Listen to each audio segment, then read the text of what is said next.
Merci d'avoir choisi France 24 pour vous informer sur le monde. Voici les titres de ce 1er décembre 2021. Omicron circulait déjà en Europe il y a près de 2 semaines, annonce des Pays-Bas, alors que ce variant du Covid-19 est donc désormais présent en Europe, mais aussi en Afrique, en Amérique et en Asie, alors que plusieurs pays interdisent l'accès à des ressortissants venus de zones à risque. L'OMS juge que ces interdictions de voyage n'empêcheront pas sa propagation. En France comme en Allemagne, vous le verrez, les contaminations au Covid-19 repartent à la hausse. Le Covid-19 qui ne doit pas faire oublier un virus contracté par 1 700 000 personnes chaque année dans le monde. Le sida, c'est aujourd'hui la journée mondiale de lutte contre le sida. Lutte qui commence par la prévention, le dépistage. À suivre le reportage de nos correspondants en Tunisie, où les tabous qui entourent la sexualité freinent parfois, vous le verrez, les campagnes lancées par les autorités. Et puis les États-Unis, où l'avenir du droit à l'avortement se joue à nouveau devant la Cour suprême. Ces juges à majorité conservateurs vont examiner une loi du Mississippi qui pourrait faire revenir le pays en arrière, une loi locale qui interdit les avortements après 15 semaines de grossesse, mais qui, avec cet examen, peut changer la politique au niveau fédéral. La Cour suprême doit rendre sa décision au printemps. Voilà pour nos titres à suivre également dans cette nouvelle heure d'info. Dans un quart d'heure, nous vous emmènerons à la découverte de la plus vieille pyramide du monde. Elle est évidemment en Égypte. Il s'agit du tombeau du roi Djoser qui vient de rouvrir au public après des années de travaux. Plus de 4600 ans après sa construction, elle fascine toujours et renferme encore des mystères. Et puis à 6h50, ce sera l'heure des sports avec des stades vides en Allemagne en raison du Covid-19. Après Leipzig, bien le Bayern Munich annonce que ses matchs à domicile se joueront sans public. En France, des foyers sont détectés au sein des clubs de Lille et Reims, mais le championnat de Ligue 1 se poursuit ce mercredi avec notamment PSG Nice, Rennes Lille ou encore Nantes Marseille. Bienvenue, c'est Paris Direct.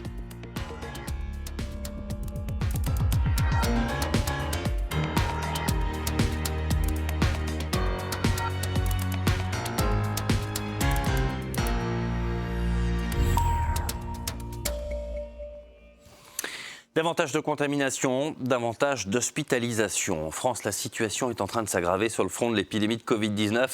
Selon le ministre de la Santé, Olivier Véran, plus de 47 000 cas ont été recensés en 24 heures contre environ 30 000 il y a une semaine. Les hôpitaux, eux, franchissent la barre des 10 000 lits occupés et redoutent le nouveau variant Omicron. Pierre-Yves Salic. En une semaine, la situation sanitaire s'est dégradée, plus 40% d'admissions en soins critiques et 47 000 nouveaux cas en 24 heures. Une hausse alarmante vient de reconnaître le ministre de la Santé. Avec une moyenne du nombre de contaminations par jour qui dépasse les 30 000 et qui pourrait être, si l'on suivait cette dynamique de plus 60% par semaine, supérieure au pic de la 3e vague d'ici à la fin de la semaine. En métropole, plus aucun département sous le seuil d'alerte du taux d'incidence. La barre des 400 est même fréquente, le variant Delta est omniprésent. L'attention se focalise aussi sur le nouveau variant Omicron, apparu officiellement à La Réunion. Le génome du virus y a été séquencé hier. Un cas a été identifié parmi 6 cas suspects. Nous, on a fait du séquençage depuis dimanche soir. On a essayé de travailler le plus rapidement possible pour avoir les résultats 24 heures après.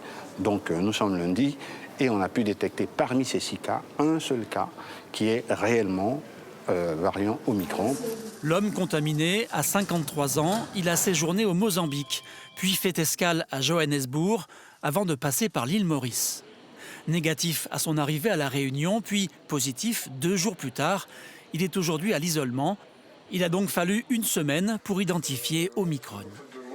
Les voyageurs revenant de ces pays-là n'ont pas forcément de symptômes et peuvent propager le virus de façon un peu silencieuse sans que personne ne s'en rende compte avant qu'il y ait des formes plus sévères qui mènent à une identification qui va mener à un séquençage. Demain, la préfecture de Saint-Denis devrait annoncer des restrictions de vols régionaux. En métropole, on attend toujours les résultats du séquençage de 8 cas suspects annoncés dimanche. Les courbes des infections ne baissent pas assez vite. L'alerte est lancée par ONU-SIDA, l'organisation de l'ONU chargée de la lutte contre le sida. L'organisme appelle à davantage d'action et de prévention, de dépistage, mais ce n'est pas toujours facile. Illustration ce matin à l'occasion de la Journée mondiale de lutte contre le sida en Tunisie. Les centres de dépistage, les campagnes de prévention sont bien présents dans le pays. Près de 25 centres sont répartis sur le territoire, qui ont une prise en charge gratuite, mais les porteurs du VIH souffrent encore des tabous qui entourent la sexualité. de la stigmatisation autour du virus. À l'occasion de cette journée mondiale de lutte contre le sida, Lilia Blaise et Hamdit Lili ont suivi le travail des associations qui travaillent sur le sujet à Tunis. À l'association de lutte contre les maladies sexuellement transmissibles, Ayman a accepté de nous raconter son histoire sous anonymat. Il est porteur du virus depuis 16 ans, après avoir eu des rapports sexuels non protégés. Il se sent encore stigmatisé à cause de sa maladie. Le problème avec cette maladie, c'est qu'elle te suit jusqu'à ta mort. Même au moment où tu penses l'avoir vaincue, parce qu'elle affecte aussi tes enfants.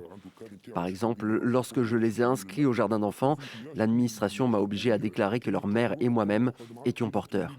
Donc c'est comme un casier judiciaire qui te suit jusqu'à la fin. Aujourd'hui, Ayman accompagne les jeunes dans ce centre. Mais le tabou autour de la sexualité est toujours présent, comme l'explique Sonia Torkani. Elle travaille depuis 20 ans au sein de l'association. On leur donne des préservatifs et du gel lubrifiant pour les rapports anaux. Surtout pour les rapports anaux. Par exemple, celui-ci parfumé à la banane. Mais malheureusement, pour les jeunes, c'est encore tabou de venir ici. Ils sont souvent timides. Pareil, s'ils vont s'en procurer à la pharmacie, ils ont peur de rencontrer un voisin. C'est pourquoi à chaque 1er décembre, Balkis, membre de l'association, prépare avec des bénévoles des actions de sensibilisation, comme avec ces pancartes. Ici, on a Maksh Wahdek, donc tu n'es pas seul. Matraf Shmani n'est pas peur de moi. Et c'est des mots qui s'adressent au grand public pour dire qu'on doit arrêter la stigmatisation des personnes vivant avec le VIH. L'association propose aussi un soutien psychologique et un suivi du traitement pour les porteurs du VIH, surtout pendant la crise sanitaire où beaucoup de patients ont mal vécu le confinement. Donc là, on est en train de renouer les liens et de les recontacter, les convaincre de reprendre leur traitement. Un accompagnement primordial sur plus de 6000 personnes atteintes du virus dans le pays. Seulement 20% savent qu'elles ont le VIH. On continue à parler de santé. Une loi anti-avortement décrétée dans le Mississippi pourrait avoir des conséquences nationales aux États-Unis. Ce n'est pas la législation la plus stricte d'un État américain. Elle interdit les avortements après 15 semaines de grossesse. Mais son examen par la Cour suprême pourrait ouvrir la boîte de Pandore, remettre en cause une jurisprudence fédérale en la matière. Les défenseurs de l'IVG sont d'autant plus inquiets que cette Cour suprême est composée désormais en majorité de juges conservateurs. Explication Mathieu Mabin à Washington.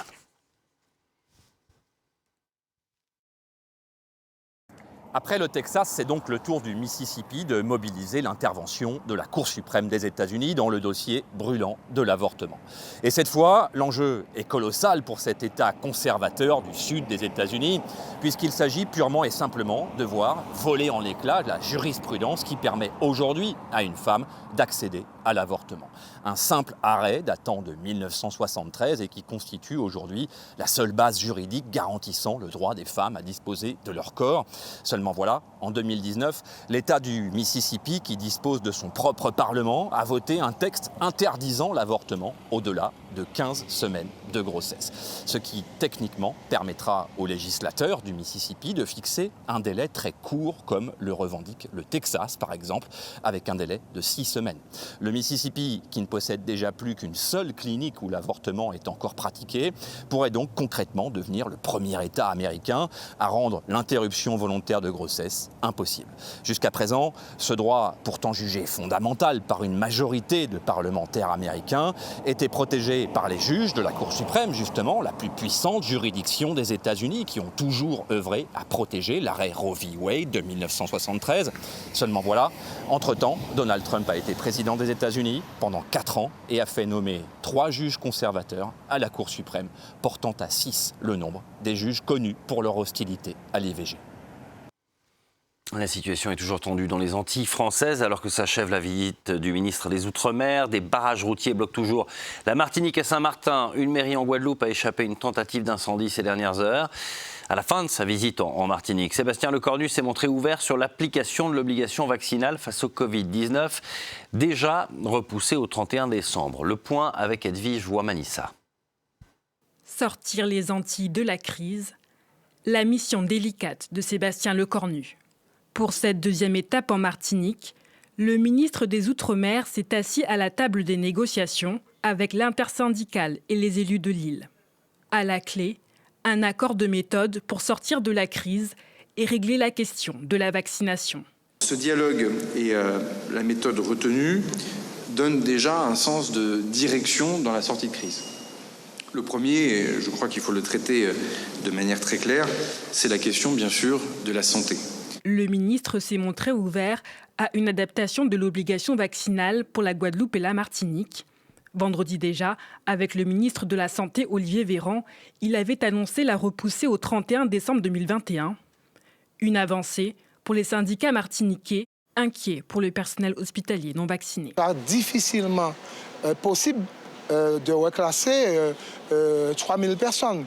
C'est de ça qu'il s'agit aussi, l'enjeu. Un dialogue amorcé, donc, bien différent du scénario qui s'est joué la veille en Guadeloupe. À Pointe-à-Pitre, la discussion avait tourné court, les syndicats refusant de condamner les attaques contre les forces de l'ordre. En Guadeloupe, tout comme en Martinique, le mouvement du refus de l'obligation vaccinale s'est étendu à des revendications politiques et sociales. Des manifestations contre la vie chère ont occasionné des violences et des pillages. Depuis le 19 novembre, les 2 îles sont placées sous couvre-feu.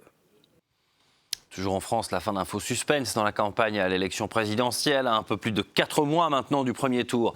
Éric Zemmour est candidat. Le polémiste d'extrême droite a officiellement présenté sa candidature ce mardi dans une vidéo dans laquelle il indique souhaiter que les Français se sentent à nouveau chez eux. Vidéo dont plusieurs médias ont dénoncé l'utilisation d'images sans leur accord, c'est le cas de France 24. Éric Zemmour s'est ensuite expliqué sur cette candidature à nos confrères de TF1. Éléonore Vanel. Donc officiellement candidat. C'est la première interview télévisée du désormais candidat à la présidentielle. Et les échanges entre Éric Zemmour et le journaliste Gilles Boulot ont parfois été tendus. Vous n'allez pas comme ça ressortir mes phrases de mon livre. Je ne suis plus le journaliste, l'écrivain. Je suis candidat à l'élection présidentielle. Donc ce que j'aimerais, c'est que vous m'interrogiez sur mon projet et mon statut. Des reproches réitérés en fin d'interview. Il n'y a pas eu de questions sur mon projet politique et je le regrette. Je vous réinviterai bien volontiers. Non, mais c'était le moment ou jamais. En sortie de plateau, Éric Zemmour a qualifié le journaliste Gilles Boulot de mauvaise foi et l'interview d'escroquerie intellectuelle. Un nouveau coup médiatique pour l'ancien chroniqueur, alors que dans le même temps, une polémique enfle autour de sa vidéo de campagne. Il n'est plus temps de réformer la France, mais de la sauver. Un clip de 10 minutes, souvent recouvert d'images empreintes de nostalgie, qui reprend notamment des extraits de films ou de reportages utilisés sans l'accord de leurs auteurs. Le distributeur du cinéma Gaumont et plusieurs médias dont France 24 envisagent des poursuites. Du côté d'Éric Zemmour, il n'y a aucun sujet à débat. Les querelles de juristes doivent s'intéresser aux juristes. Moi, je ne m'occupe pas de cela. La vidéo, dont la scénographie calque à l'identique l'appel du 18 juin du général de Gaulle, a en tout cas beaucoup fait réagir les adversaires d'Éric Zemmour à l'Assemblée nationale. On avait plus l'impression que c'était une déclaration à l'élection présidentielle de 1965 de celle de 2022. C'est peut-être son côté vintage. Éric Zemmour est à la politique ce que la série Z est à l'œuvre cinématographique. Et c'est vrai que sa déclaration reflète ce que le cinéma peut faire de plus mauvais.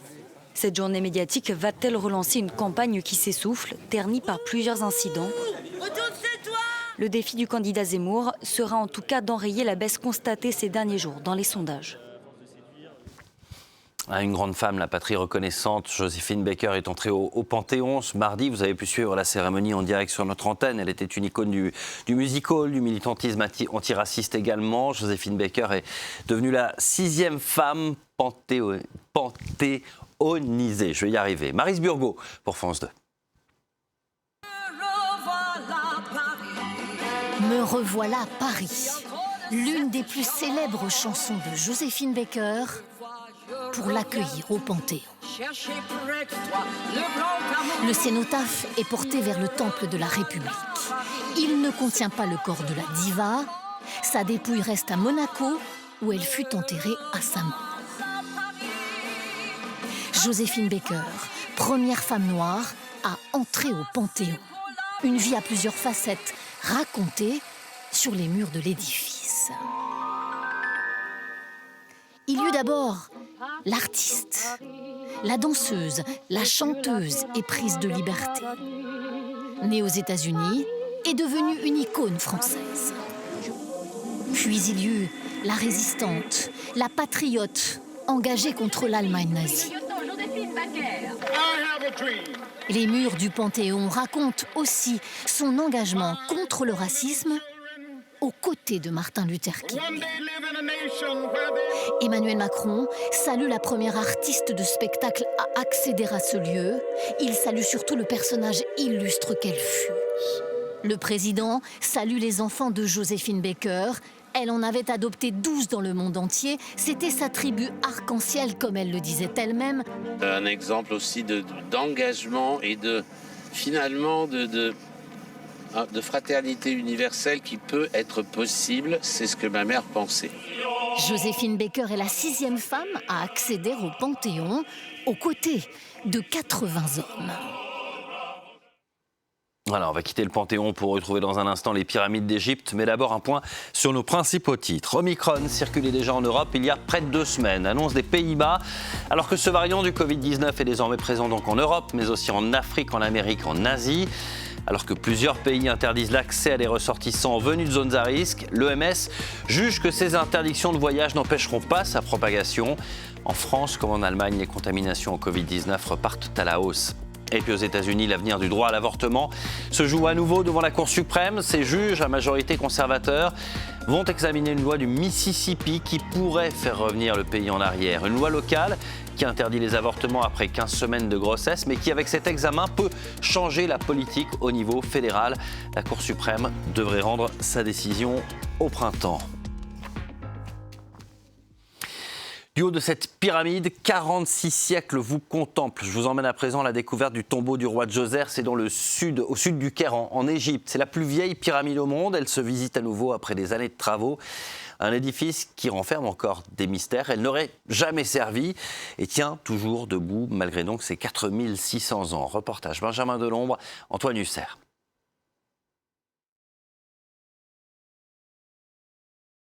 Quelque part au sud du Caire, dans l'immense nécropole de Saqqara, se dresse majestueusement la tombe du roi Djoser. Ce n'est pas la plus connue des pyramides d'Égypte, mais elle tient une place à nul autre pareil dans l'histoire du monde et dans le cœur de ce guide franco-égyptien qui l'arpente depuis plus de 30 ans. On se demande comment, avec les moyens de l'époque, ils ont pu réaliser une telle merveille. Il y a 4 millénaires, pour relier aux cieux l'âme du pharaon, l'architecte Imhotep aurait érigé ici une succession de 6 couches de pierre, donnant ainsi naissance, peut-être sans le vouloir, à la première pyramide de l'histoire. L'architecte a réussi une pyramide qui restait toujours debout depuis 4700 ans. Vous voyez, c'est le premier monument en pierre de taille de l'humanité. Ce qui fait la singularité de Djoser, c'est sa construction en étage. Une pyramide dite à degrés, qui attire l'œil des photographes et attise la curiosité des touristes du monde entier, fascinés par ce voyage au premier temps des pharaons. C'est tellement hors du commun que pour moi, c'est un rêve d'être là. C'est très impressionnant. On se sent tout petit quand on pense qu'elle a été bâtie il y a si longtemps et qu'elle est toujours là. Dans les sous-sols de Djoser se cachent 2 tombes magistrales. L'une sous la pyramide accessible à de rares archéologues, et puis cet autre caveau, rempli de mystères. Notre guide nous mène dans ce puits de 30 mètres, creusé à même la roche. Au fond trône un imposant tombeau de granit, une énigme pour les archéologues. Aucune momie n'y a jamais été retrouvée. On a du mal à imaginer creuser un puits aussi profond pour un sarcophage en granit qui n'a pas servi. C'est du granit. En plus, le granit n'existe pas dans cette région. Avec ces tombeaux, la pyramide de Djoser est la pièce maîtresse de la nécropole de Saqqara. Pendant 3000 ans, les Égyptiens ont érigé pour leurs morts des pyramides et des sépultures plus modestes dans cet immense cimetière. Aujourd'hui, Saqqara est une vitrine pour l'Égypte. Chaque mois ou presque, les autorités présentent les dernières trouvailles de la nécropole. Devant la presse sont exhibés et ouverts les sarcophages qui viennent d'être mis au jour. Pour les archéologues, Saqqara est une mine d'or. Sur des kilomètres, chaque monticule peut être l'indice d'un monument oublié ou d'une tombe restée inviolée. Les bosses que vous voyez sont des vestiges archéologiques qui sont enfouis. C'est tellement vaste que, en fait, le moindre truc que vous essayez de faire ici, vous tombez sur quelque chose. Depuis 1963, la France réalise des fouilles dans ce coin de désert. Tout cet ensemble-là, qui se poursuit jusqu'au petit poteau électrique, là, et toute cette zone-là, c'est notre zone de fouille. On fait des envieux, hein, je peux vous le dire. Hein. Ces jours-ci, l'équipe de Xavier Hénaf travaille sur ces quelques mètres carrés où des murs de briques ont été découverts. Peut-être les fondations d'une tombe. C'est le début des fouilles pour aller vers une tombe qui peut-être n'a jamais été ouverte? On verra. Ça, on verra. Parce que bien souvent, comme ce sont des tombes, les pilleurs sont souvent passés par là avant nous. Hein, et malheureusement, nous, on récupère ce qu'ils ont bien voulu nous laisser. Heureusement, à Saqqara, oui. Les pilleurs laissent parfois derrière eux quelques vestiges. Non, ça c'est chouette. Bah oui. Vous avez plusieurs hiéroglyphes qui apparaissent. On a bien fait de dégager ce coin-là. Cette pierre que l'équipe vient de trouver appartiendrait au sanctuaire d'une reine morte il y a 4200 ans. Celle-ci se raccroche à d'autres éléments qu'on a trouvés il y a un certain nombre d'années. Donc on continue à apporter des pièces au puzzle. C'est la petite histoire et ensuite on l'englobe de la grande histoire. Et l'extraordinaire histoire de Saqqara est encore largement parsemée de zones d'ombre. Aujourd'hui, dans cette immense nécropole à ciel ouvert, personne ne sait combien de sarcophages, combien de trésors archéologiques restent encore à découvrir. Il faudra sans doute des générations d'égyptologues et des siècles de fouilles avant que Saqqara n'ait livré tous ses secrets.